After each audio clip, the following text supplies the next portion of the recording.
Eto na, Senador Joel Villanueva. Biglang tatakas na tunugan. Alright, welcome back to my YouTube channel. I'm Andy's Vlog. Mga kaibigan, mainit-init pa. Kasabay ng pagrekomenda, nakasuhan na itong si Senador Joel Villanueva at ang kanyang iba pang mga kasama. Ay kasabay din ho ang pag-freeze ng kanyang bank account at mga pera sa bangko. Ay kasabay din ho itong biglang tatakas si Senador Joel Villanueva. Aba, ay ayaw makulong di ba?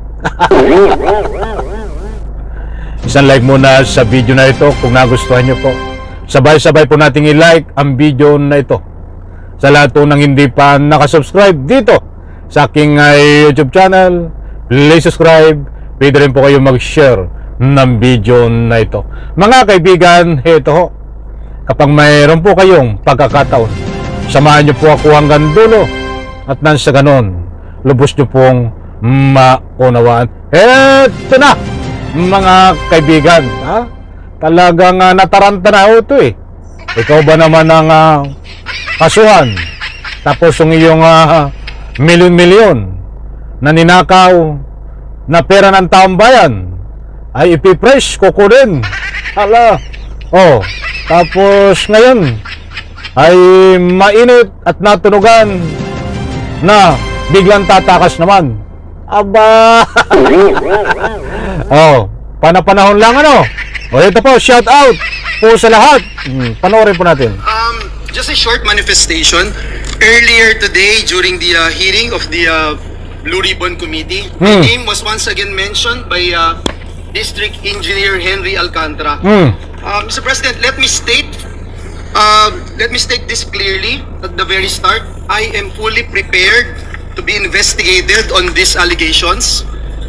I have nothing to hide, and I welcome any inquiry that will bring out the truth. Ayun mga kaibigan, yan po si Senadora Joel Villanueva. Nagtatalumpati ho. Mga kaibigan, ano ang sabi niya? Handa raw po siya sa anumang investigasyon. Hindi daw po siya tatakas at hindi raw po siya magtatago, mga mahal kong taga-subaybay. Sandali muna, gusto ko muna ang kunin ang inyong panig.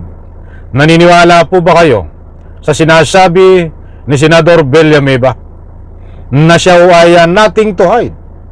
Hindi siya tatakas o hindi siya magtatago.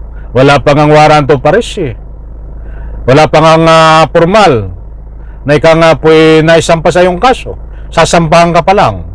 Nasa isip mo agad ay hindi ka magtatago. Ay planado na yan. Yung mga kabaliktaran mo ay sinasabi.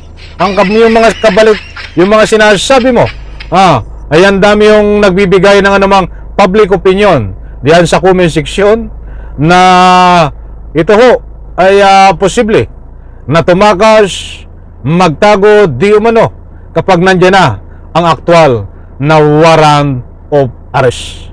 Mga kaibigan, usapang warrant of arrest ay doon din naman pupuntahan yan kapag mayroong matibay na ebidensya.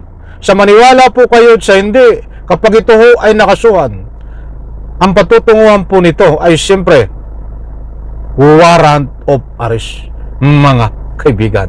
Kaya't inuunahan niya na Kaya't ang sabi nga niya ay nothing to hide. Hindi siya magtatago, meaning hindi siya tatakas. But kabalik para naman ang sinasabi ng bawat nagbibigay ng public opinion. Ang dami na nagbibigay ng anumang public opinion dito. Sandali muna at gusto kong basahin dahil importante itong mga public opinion na ito. Babasa po tayo. Buhat dito. Shout out po. Huwag na natin basahin yung pangalan. At para na sa ganon, magkaroon po tayo ng bilang respeto din. Tatakas iyan. Yung mga sinasabi niya na hindi siya magtatago, kabaliktaran yan. Nandito, ang dami, mga kaibigan. Lahat, ang dami nagsasabi dito. Pag lumabas ang warrant of arrest ni Villanueva, ay tatakas yan kasinungalingan ang sinasabi niya na siya ay hindi tatakas at hindi magtatago. Ano po ang masasabi niyo, mga kaibigan? Isa na lang. Baka tayo kulangin sa oras. Hanap tayo dito. Siguradong, kapag may kaso na yan, magpapagamot yan sa ibang bansa para makatakas. Siguradong magtatago yan. Dahil ngayon pa lang ay sinasabi niya na siya hindi magtatago, ay kabaliktaran yan sinasabi niya. Nagbabasa na lang po tayo ng bawat public opinion. Ito, ituloy na natin.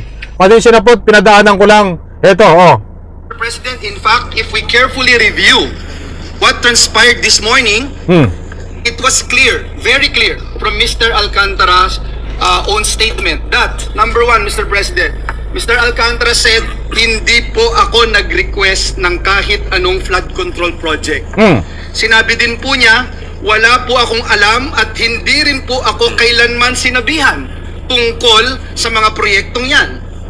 Ang request po ng representasyong ito ay multipurpose buildings para sa aking mga kababayan sa Bulacan. Lumang tugtugin na yan. Dinivert mo lang sa ibang sa ibang project. But ang the end, ang patutunguhan ay korupsyon or kickback na ikinanta nitong si Alcantara na dinalang ka ng iyong kickback di umano na milyon-milyong piso. Dinivert mo lang eh. Naku, mamaya natin bigyan ito ng full commentary. Sinabi niya po yan.